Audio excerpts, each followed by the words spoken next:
என் பேரனுக்கு எப்ப பார்த்தாலும் போனுன்னு இருப்பான். இதுக்கு ஒரு வழி பண்றேன்.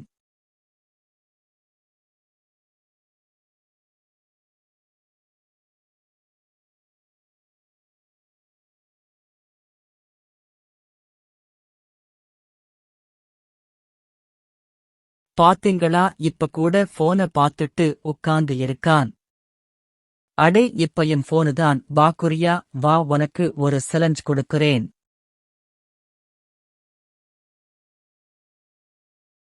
என்ன பாட்டி, சேலஞ்சு கீழஞ்சுன்னு என்ன புது புது வார்த்தைலாம் சொல்லிக்கிட்டு இருக்க? என்ன என்ன விஷயம்? என்ன ஒன்றும் புரியலையே. சரி சொல்லு, என்ன சேலஞ்சு? சட்டு முட்டுன்னு முடிச்சுட்டு போக வேண்டியதானே? அதுதான். ஒன்னுமில்ல, நீ 2 மணி நேரம் போன் பார்க்காம இரு, நான் உனக்கு 100 ரூபாய் தரேன். இப்ப 100 ரூபா தரேன்னு சொல்லிட்டு அடுத்து பேசலாம் மாறக்கூடாது, என்ன? சரியா? சரியா பாட்டி? மறந்துட்டேன். இல்ல இல்ல, இதெல்லாம் போங்காட்டம் அப்படிலாம் சொல்லி அலுவலி ஆட்டலாம் ஆடக்கூடாது, புரியுதா? இந்த பொடி போன வச்சுக்கோ. என்ன, ஒரு 2 மணி நேரம் தானே, நான் பாத்துக்கிறேன். ஐயோ, என்னடா இது இப்படி போர் அடிக்குது?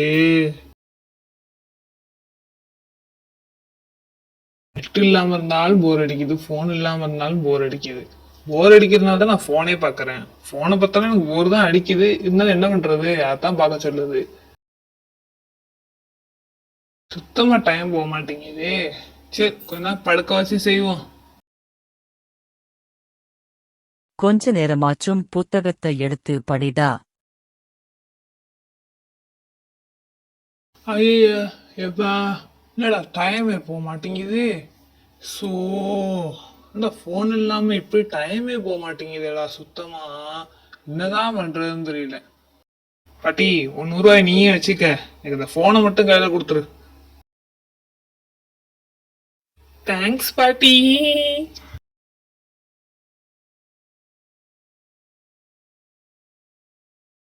என் பேரேன் மதிர், யாரும் இருக்காதீங்க.